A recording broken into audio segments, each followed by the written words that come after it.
Tudo bem, pessoal? Eu estou gravando o vídeo, continuação daquele tema do tempo, né? Como uma relação e não como uma dimensão. Só para lembrar, né? Aqui você está assistindo esse vídeo para ter mais dúvida no final, porque o que move a ciência é a dúvida, a certeza é só o final dela. Só para recordar aqui, né? Queria explicar como que eu cheguei a essa observação que o tempo é uma relação de movimento. Eu sou um engenheiro mecânico e na engenharia a gente estuda o movimento rotacional, né? E que se chama velocidade angular. O popular, né, é chamar isso de rotação por segundo, né, ou rotação por minuto, e tem um termo mais científico que é o radiano por segundo. Só que tanto radiano quanto segundo, né, são medidas de ângulo, né?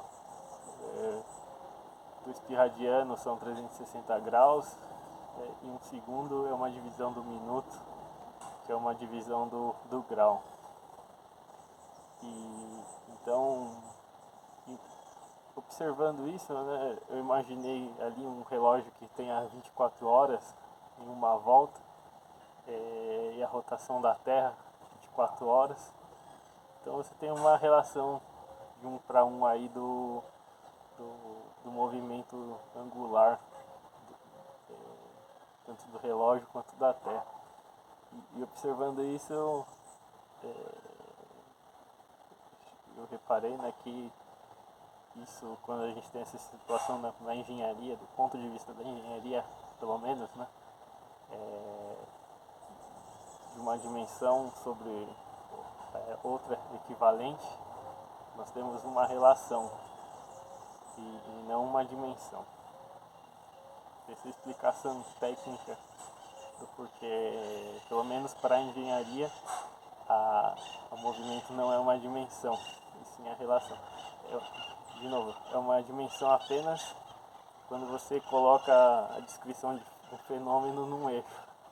No gráfico, né, cartesiano, você coloca no eixo X ali o tempo, então você está descrevendo um fenômeno através do tempo. Então o tempo é uma dimensão do gráfico, mas o tempo não é uma dimensão da realidade.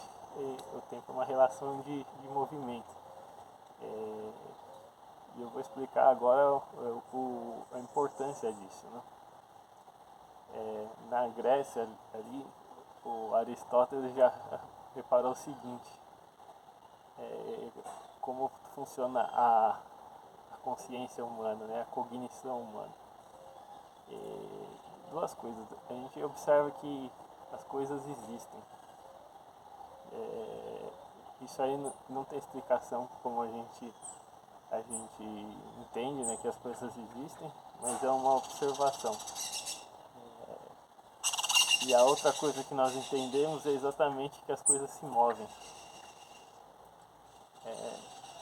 Então, quando nós entendemos como as coisas são e como elas se movem, nós entendemos uma realidade, como ela é. Então isso é o trabalho da inteligência humana, entender como as coisas funcionam através do tempo, ou seja, através da relação dos movimentos. Eu vou dar um exemplo quase absurdo aqui, mas bem simples para entender. Você está lá numa praia, né? E você senta na cadeira, pega uma água de coco e começa a beber ela. E de repente você acorda no seu quarto. Como você sabe que aquele sonho não foi uma realidade, né? Porque ali não teve uma continuação do movimento. Para ter ido na praia, você teria que ter pego um ônibus, caminhado até a praia, e você mora, que nem eu aqui, a 700 quilômetros da praia. Então não tem como eu ter ido para a praia ontem à noite e ter amanhecido no meu quarto aqui. Claro que tem exceções, como pessoas que sofrem acidentes graves, perdem a consciência por muito tempo, né? E é muito claro que elas vão ter dificuldade de entender a realidade na recuperação do incidente desse, porque elas perdem a noção da continuidade do movimento. E pessoas também que sofram com muitas alucinações, né? Elas também vão ter dificuldade de entender a realidade, exatamente por não ser capaz de entender esse movimento. Seguindo aqui, quando eu aprendi isso, né, eles me explicaram que geralmente a nossa memória mais antiga, quando a gente atinge a consciência, né,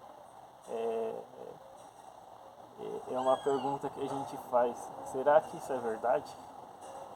E curiosamente, eu tenho essa memória minha mais antiga numa data muito bem definida e clara.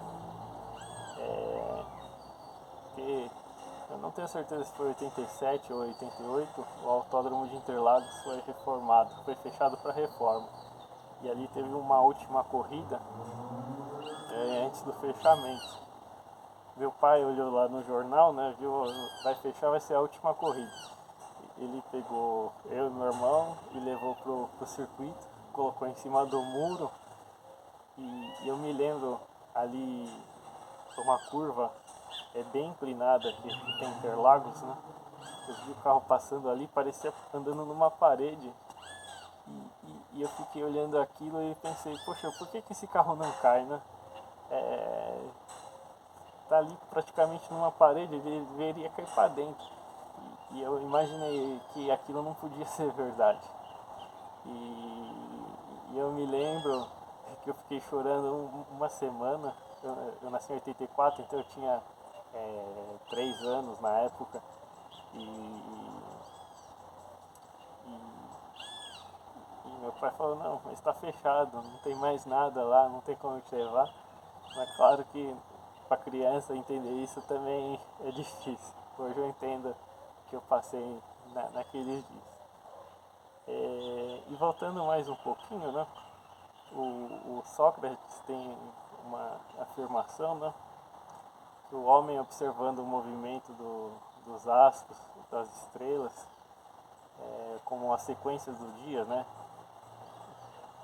Um dia, uma noite, 2 dias, 2 noites. Isso que levou o homem a entender que existe um número, que é a contagem da sucessão dos dias, e que o movimento ali tinha uma ordem. Não era caótico o movimento, né? Cada dia ele seguia uma trajetória que era observável. E observando a ordem, o homem conseguiu organizar suas ideias. Então, toda a base da inteligência humana, do funcionamento, está na observação do movimento. E isso como eu disse, né, o tempo é a relação de movimento, como uma coisa se movimenta em relação à outra. Então essa é a base da inteligência humana e a base de toda a ciência. Hoje em dia o que acontece? A gente tem ciência exatas, né, e ciências humanas. E as ciências exatas são aquelas que a gente estuda fenômenos através do tempo, que a gente utiliza graficamente o tempo como uma dimensão, né, no eixo X, e estuda o fenômeno que acontece ali. E as ciências humanas que ignora completamente o fato que a nossa consciência, nossa inteligência trabalha pelo entendimento das coisas como elas se movem através do tempo. Então a ciência humana hoje é tão completamente errada, porque ignora isso. Era isso que eu tinha para falar para hoje. Então, muito obrigado e até a próxima.